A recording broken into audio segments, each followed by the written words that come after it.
Um, okay, I will go back um, to what we discussed in the last podcast, Mm-hmm. and we started talking about language and how language has got a veiling effect, and how language can be dangerous if we do not use it very consciously and very cautiously, because it's easy to trip and fall, carried away by words and not by their meanings, just carried away by sounds and carried away by words. Then it occurred to me when I was listening to the podcast last evening again, it occurred to me that we have to give an orientation course. All religious organizations have to, first of all, give an orientation course on how to be sensitive and receptive to a language, and how to use language, and how to escape the misfortune of using the language and missing the truth, and then how to be extremely sensitive to the etymology, the root meanings of words in a language.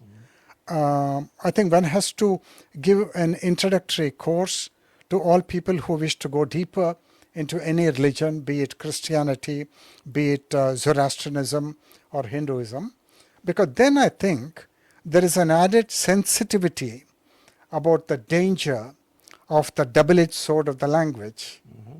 Otherwise, otherwise we almost come to it unconsciously, and we take it for granted, and because nobody has alerted us to the danger that language can veil the truth, so that we use the language and we miss the truth. Yeah. It would be a good idea. The question would be, who would be the one giving the course? Because, when you really get into it, the reason why religions exist largely is because, first of all, they were born out of arguments and compromises that took place over millennia. No, Buddha didn't start Buddhism. Jesus didn't start Christianity. They didn't want to start a religion. But it's not the necessary, but it is the response of us as people when we have been in the presence of something profound. We want to try to figure out how to connect more deeply, how to preserve it.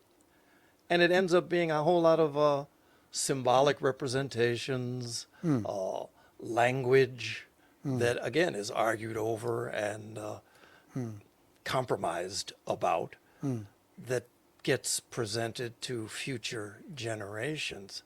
So to give a course on how to get through this to original truths is largely out of reach of the people who might be teaching such a course.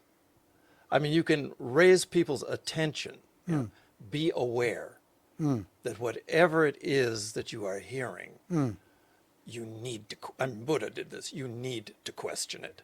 If you hear it out of my mouth, the Buddha, question it. The way he put it was doubt it, but doubt by way of investigation. So that's something that I think is continually a need, and many people speak of it, but because generally people are speaking from a particular point of view or a particular set of limitations, it's hard to get that. And then because we're hearing it through all of our multiple limitations and filters and prejudices and thoughts, we hear what makes its way through all of that clutter.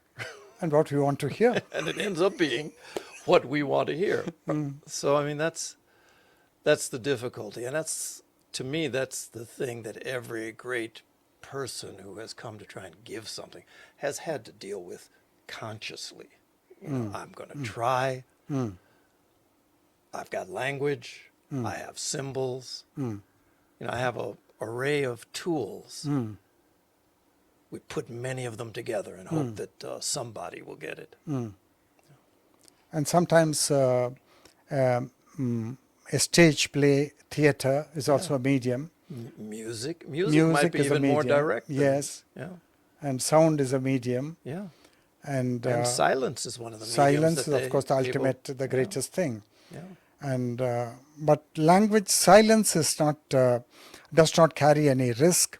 But I think language carries the risk in that we could be blind to the possibility that we are not sensitive to the danger that language poses because it is veiling the reality, veiling the truth, which we want to get at. That we just wanted to say that. And